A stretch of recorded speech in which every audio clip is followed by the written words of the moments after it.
Olá, muito bem-vindo aqui, tá, ao Morning Call, tá? E hoje, né, nós vamos falar um pouquinho sobre desvios funcionais do mercado financeiro, ou do mercado em si, tá? O que seria um desvio funcional? Bom, existem, basicamente, né, tem um vídeo, tem dois compilados, tem um canal, né, chamado Aprendiz dos Derivativos, que tem dois compilados lá que fala sobre a era dos derivativos. Nesses dois compilados, a era dos derivativos, falamos tem uma parte que fala sobre o desvio funcional. Então vamos lá, vamos tentar classificar dois tipos de desvios, certo? Então vamos lá. Existe um tipo de um desvio funcional, na verdade ele é um desvio, vamos dizer, de desvio de característica quando ele vem para o mercado financeiro. Tá? Eu vou te dar um exemplo que é muito marcante. Tá? Então vamos lá. Vocês lembram, bem lá no passado, vocês não devem lembrar disso, mas teve uma experiência da Bovespa em que inaugurou-se um pregão eletrônico.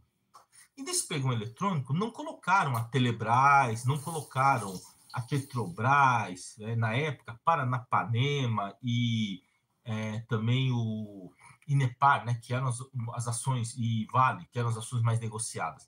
Eles pegaram e colocaram algumas ações de segunda linha nobre, empresas boas, bem administradas. E o que aconteceu? A liquidez dessas empresas melhorou muito. Melhorou, uma coisa assim, tipo assim, tinha empresa lá que tinha 30, 40 negócios por dia. Colocou no pregão eletrônico, passou a ter 400, 500. Assim, poxa, mas essa empresa é tão boa? Não, não é, a questão não era se a empresa era boa ou não. A liquidez mudou, tá? Mudou a característica da empresa. Então, isso daí é um tipo de transformação funcional, tá? Que tem uma transformação na sua característica. Um outro exemplo que ficou muito claro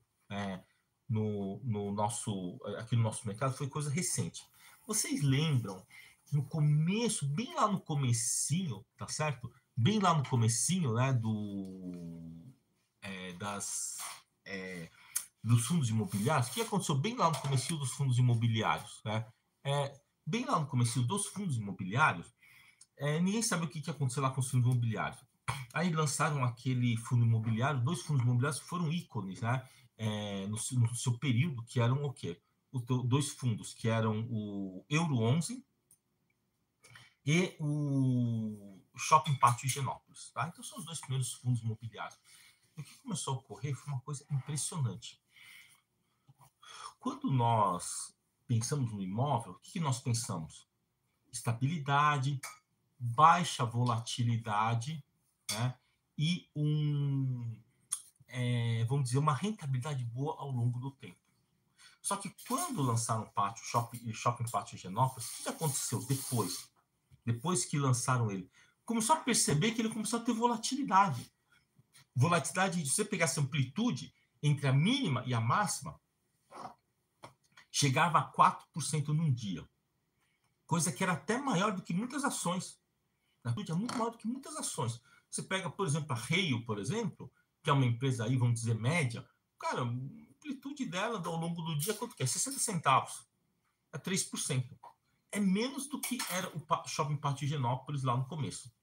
E depois, quando vieram mais fundos imobiliários, nós tivemos o quê? Nós tivemos volatilidades extremas. Então, tem fundos imobiliários que estão com volatilidade tão extrema que ele chega a 4, 5% ao longo do dia e depois ele volta.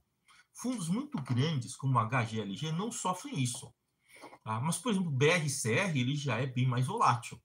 Tem dia que você vai ver ele subindo aí, uma amplitude entre a máxima, então de 3%, o que, na verdade, é um absurdo, considerando a natureza do ativo. Mas por que isso acontece? Aí, esse tipo de redefinição funcional, ele não tem a ver com com conceito de desvio. Quando a gente fala em conceito de desvio em mercado financeiro, não quer dizer que é sacanagem, não é isso. É que houve uma mudança. Uma transformação funcional. Então, podemos mais classificar isso como uma transformação funcional. Então, enquanto que ele tinha uma característica, né, uma transformação de característica, ele tinha uma característica, ele começou a mudar a característica por conta da liquidez. Então, aí tudo bem. Agora, o maior risco mesmo é o quê? É quando ele tem uma transformação funcional que ela deixou de ter aquela função e ela passou a servir para uma outra função. Assim, tá bom, tá. E dá para tirar R$ 1 disso? Dá. Dá para você deixar de perder dinheiro com isso. Então, vamos lá. Vamos tentar primeiro entender como é que funciona, na maioria dos supermercados, comissionamento dos gerentes. Em geral, os supermercados, eles têm uma rotação de gerente de 2 em 2 anos. E como é que esse gerente ele é remunerado?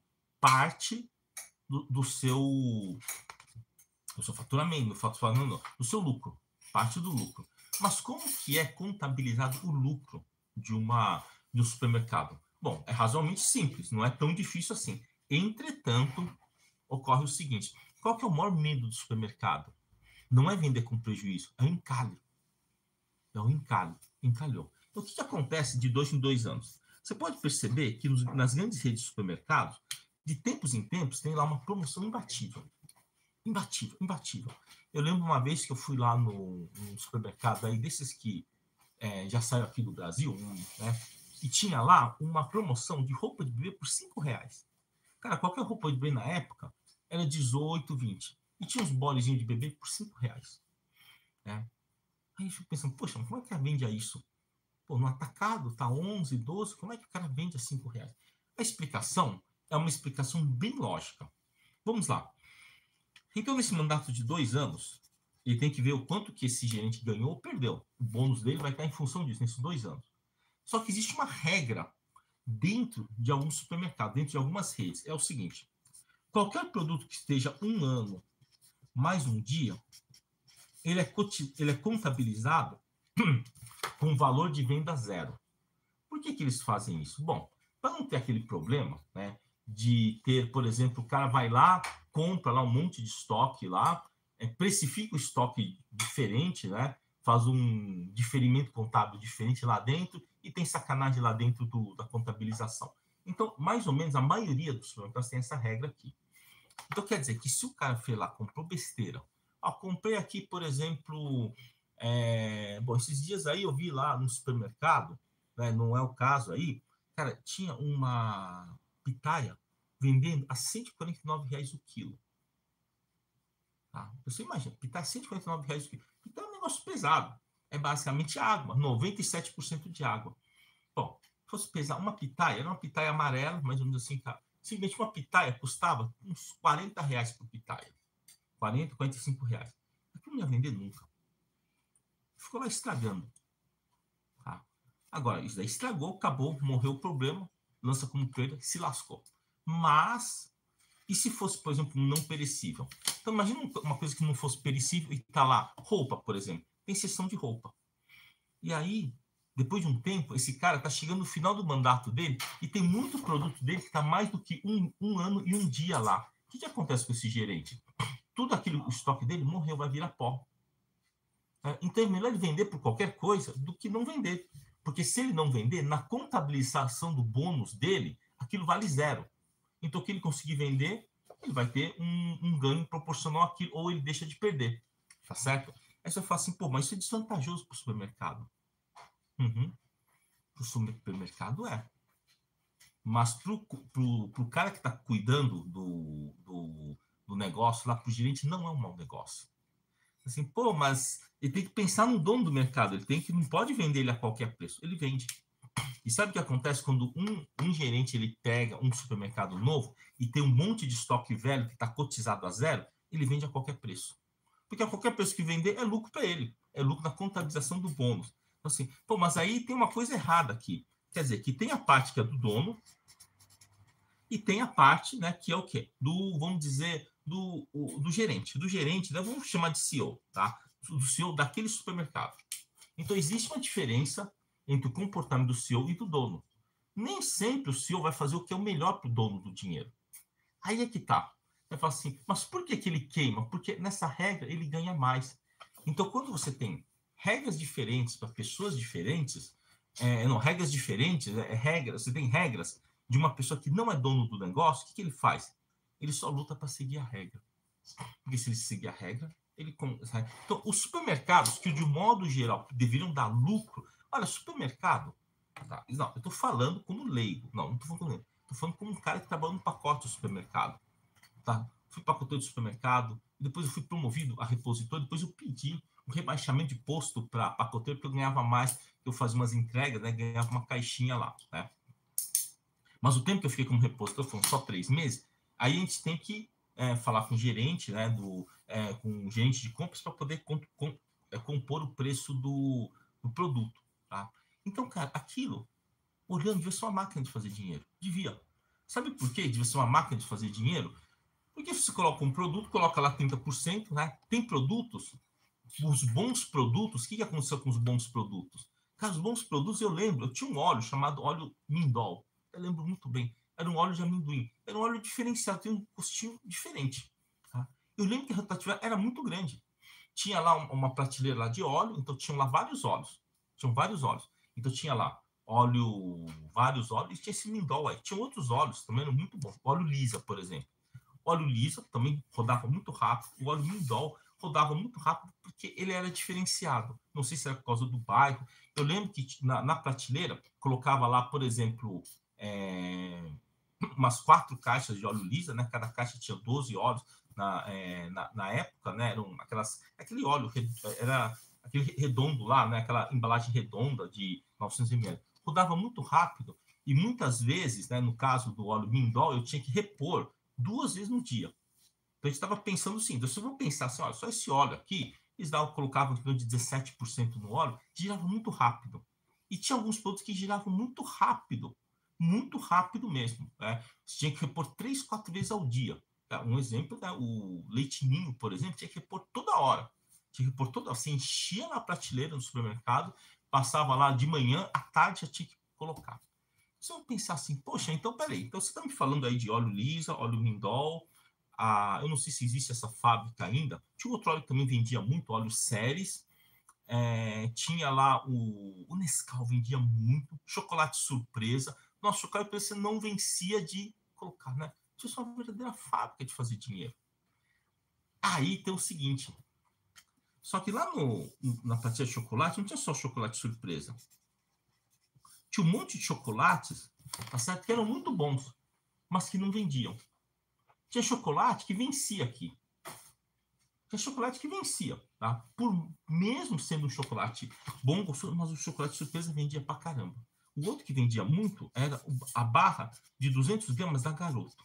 Cara, esse daí vendia muito, principalmente o meio amargo. Eu me lembrava disso, eu falei assim, cara, por que a gente não enche a prateleira só desses produtos aqui? Só desses produtos que vendem muito. Bom, enfim. Quer dizer, existe um jeito de você ter muita liquidez lá no negócio. Agora, se você pensar assim, poxa vida, é como o gente, quando fazia umas compras, cara, comprava um monte de coisa e falava, cara, essas porcarias não vendem. Por que ele não compra só o que vende? Pois é. Aí o que acontecia? Você via que por trás do sistema havia um completo, assim, não é uma sacanagem, mas haviam lá regras que sabotavam o sistema. Como, por exemplo, alguns fabricantes não te entregavam o produto carro-chefe dele, ele só te entregava se você comprasse, por exemplo, 30% de outros produtos juntos. Alguma coisa assim. Então tinha muita coisa desse tipo. Então veja, a fábrica que deveria ter o quê? Ser uma máquina de produzir aquilo que vende, e o vendedor vender aquilo que vende, o que acontece? Por conta de determinadas regras, não sei se é da fábrica ou se era do próprio vendedor, não sei, né? O negócio não funcionava. Então, aquele produto que devia vender muito, continua vendendo muito, mas perde-se muito tempo com produtos que vendem muito pouco. Então, isso seria um desvio funcional. Um desvio funcional da função do comerciante, que é vender aquilo que o cliente quer. Quantas vezes você não chega... Hoje já não é mais assim, mas antes você chegava no supermercado, assim, eu quero uma bolacha recheada de chocolate. Assim, não tem, só tem de abacaxi. Assim, mas que porcaria, só sobra de abacaxi. Por que você não compra só o de chocolate e de morango, que é o que mais sai? Cara, aí você não consegue entender isso. Você não consegue, mas tinham coisas por trás. Então eu lembro que tinha fábrica de chocolates que, para você poder comprar o chocolate carro-chefe dele, você tinha que comprar outros chocolates, né? No caso de chocolate não, mas bolacha era comum isso daí. Tá? Fábricas de farináceos. Para você comprar a farinha dele, eles empurravam junto em torno de 30% de macarrão. O macarrão dá mais lucro e tal. Então, às vezes, muitas vezes você via lá promoções de macarrão, os caras vendiam macarrão abaixo do custo, e por quê? Era um Brasil engolir aquilo. Tá? Mas isso é um exemplo prático que eu estou te mostrando. Tá? Vamos tentar entender agora por que que...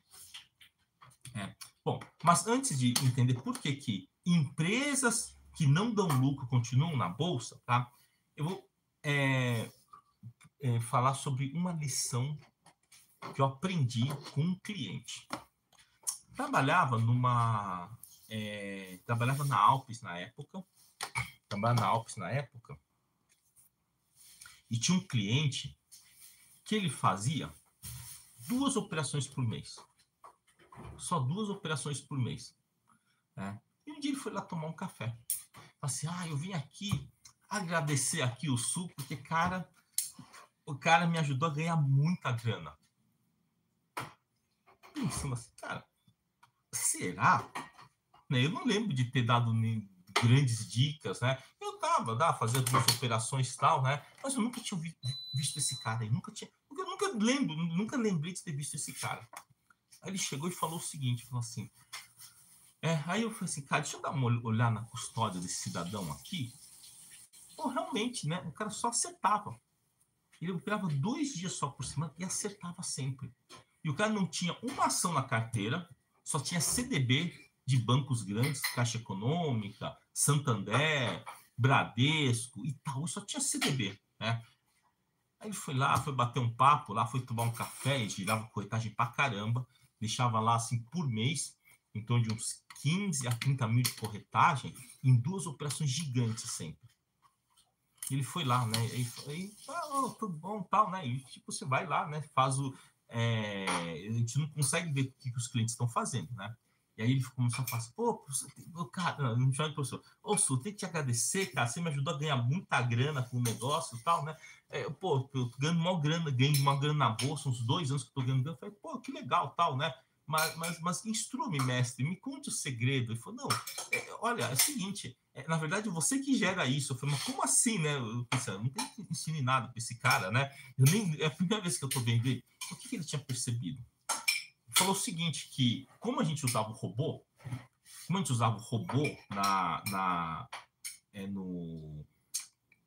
para fazer as operações, e ele falou o seguinte, né? Aí ele começou a contar um pouco a história dele. Ele falou, cara, eu já comecei a comprar ações e tal, depois eu vi que as ações não funcionam. Mas por que não funciona? Ele falou assim, cara, aí ele deu uma explicação, tá? Eu vou dar a explicação aqui daqui a pouco, porque ele não comprava ações, porque ele não acreditava no mercado de ações, que ele falava muito justamente sobre o desvio funcional das empresas, da maioria das empresas da Bolsa, tá? Aí ele falou que ele desistiu disso daí e começou a observar. Ele falou assim, eu vou tentar observar como é que fica o book, né? Então, o que aconteceu? O que acabou acontecendo? Ele começou a observar como é que ficavam as ordens que eu colocava no robô. Eu tinha um robô. E aí ele pegou e colocou lá alguém para olhar as ordens. Né? Colocou lá um assistente para olhar as ordens. E ele percebeu o seguinte, que tinham 2 dias específicos, que as ordens simplesmente piscavam no book e já eram executadas. Aí o que ele chegou qual que é a conclusão que ele chegou? A conclusão que ele chegou foi o seguinte, é que naqueles dias é que eu tinha a melhor liquidez operacional. Então, o que ele fazia? Ele falou assim, tinha a melhor liquidez operacional, tá? Então, o que ele percebeu? Foi perceber quando que a ordem de compra na opção longa, porque a opção longa não tinha tanta liquidez. Quando a opção longa tinha compra, ele foi ver qual a velocidade com que o bid, né, saía. Então, ele viu que havia um dia específico que a compra, né, era mais rápido. Ou seja, só piscava, já batia a ordem. E ele viu o dia que a venda era mais rápido. Tá certo? Ele não disse exatamente os dias, mas eu desconfio que era 13º dia antes do vencimento e o 9º. Ele não falou exatamente que dia que era. Então, ele falou, não, simplesmente eu vi isso daqui. Tá certo? Então, quer dizer, ele olhou para um fenômeno que eu havia criado por conta dos robôs que eu colocava, tá certo, né? Que eu colocava.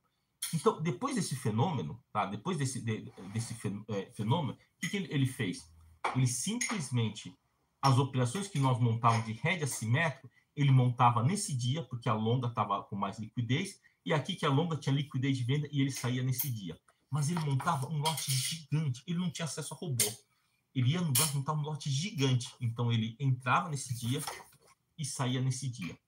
E aí eu perguntei para ele, assim, ele falou que entrava num dia e saía no outro, tá? A gente não sabia exatamente o que era, não fui atrás, não fui lá vasculhar o histórico de negociação dele, porque eu não acho isso uma coisa honesta. Eu acho que o cara descobriu um negócio, descobriu, acabou, cara.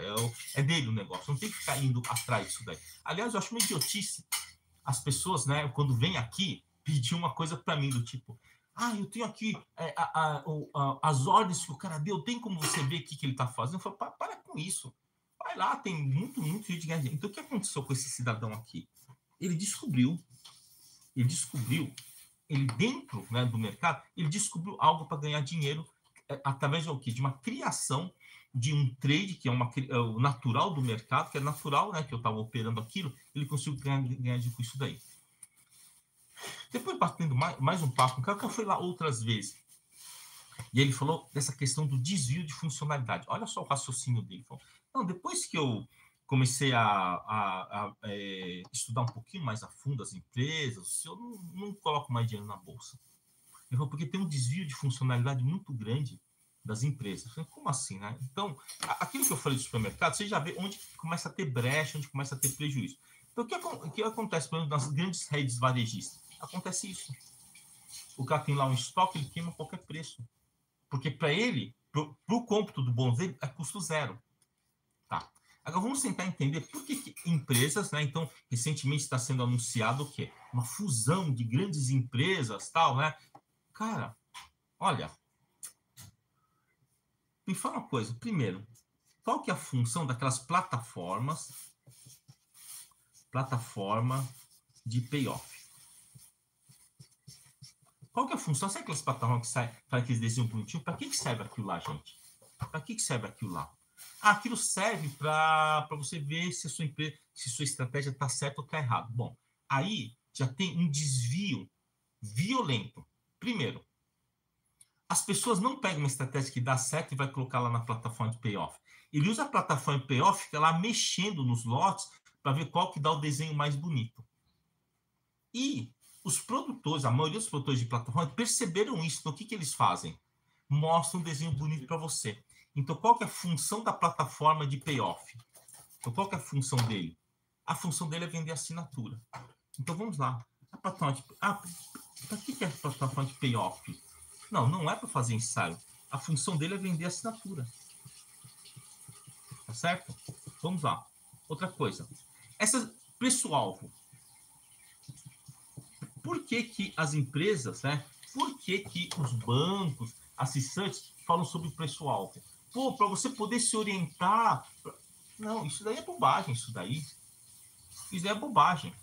Ele fala um preço-alvo, sabe para quê? Para você pegar e comprar. Para gerar negócios. Então, se eu falo assim, o que acontece? Você não fez nada na sua carteira.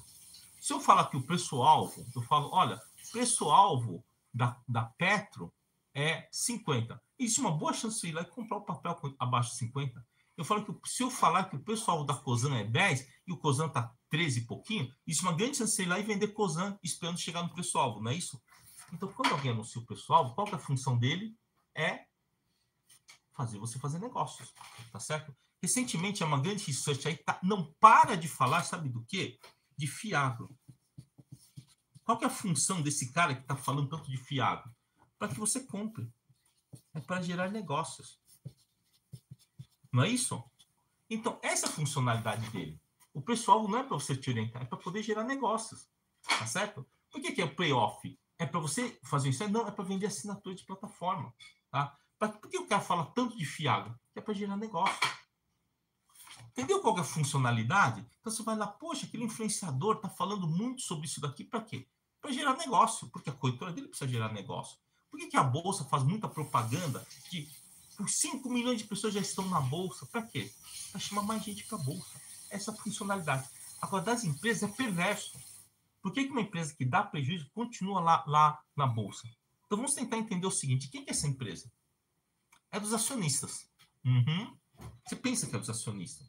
Olha, tem uma teoria. Na hora que você entregou o dinheiro lá numa ação, você não tem mais controle sobre ele. Não tem mais controle. Esquece. Não tem mais controle sobre ele.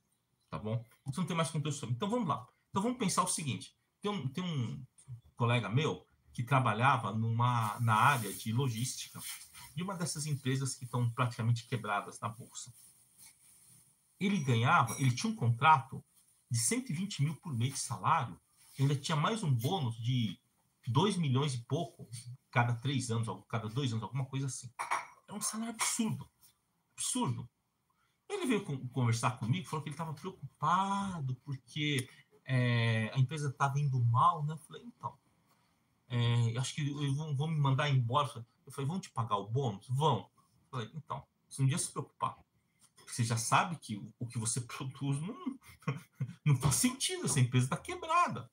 Aí, pois é, na verdade estava até meio quebradão quando ele entrou, e aí ele foi lá como um salvador da pátria. Bom, também não dá para fazer milagre. Bom, enfim, ele acabou saindo, né? Mas aí eu comecei a entender por que essa empresa está quebrada.